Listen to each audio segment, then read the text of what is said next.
Hello and welcome to a new series that I'm calling a Scout's Guide, a series in which I take a look at TF2 maps and determine things like useful equipment and interesting strategies that the Scout can deploy on the battlefield. Today, to keep things simple starting out, let's take a look at a popular TF2 map, Sawmill.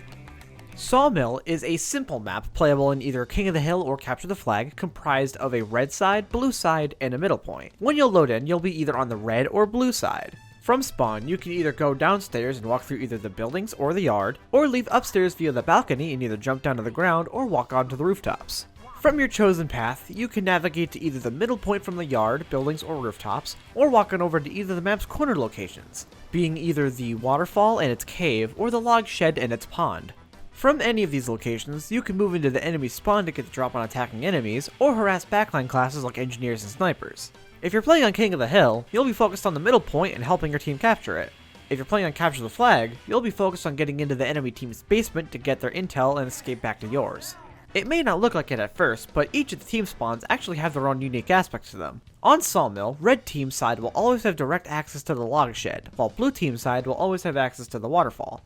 Not only that, but blue team's yard is a lot more open and wide compared to red team's yard, meaning you may have an easier time pushing into red team's spawn from the yard than blue team's. Red team's side also has this small piece of cover that you can use to obscure your position. The middle point in Sawmill not only has these handy saws acting as hazards for you and the enemy, but there's also a suspended log that you can take advantage of to access the enemy rooftops while avoiding the mid-fight. Each set of rooftops can be used by the scout either for quick navigation, ambushes, or used as an open area to fight enemies in. It may be a good idea to lure demos and soldiers out into this area, due to the reduced area in which to weaponize splash damage with. Each corner location not only allows for some interesting combat encounters, but can also act as flank routes for added navigation. If you're feeling limber, learn to scale either of the walls that stand between the corner locations and the team spawns.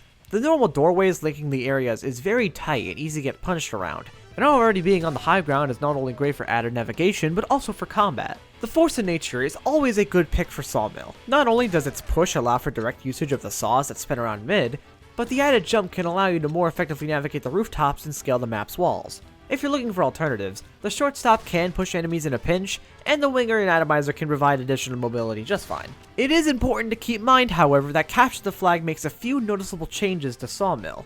First off, the capture point is no longer on the map, being replaced by a shoddy looking platform. Second, the doors from the corner locations to the team locations are sealed off, meaning you must either take the long way around or scale the wall. And third, a new basement area has been added to the team sides, acting as the intel locations. These areas are tight, linear, and easy to get caught out in by sentry nests, so push in with an explosive class if the intel is blocked off by an engineer infestation.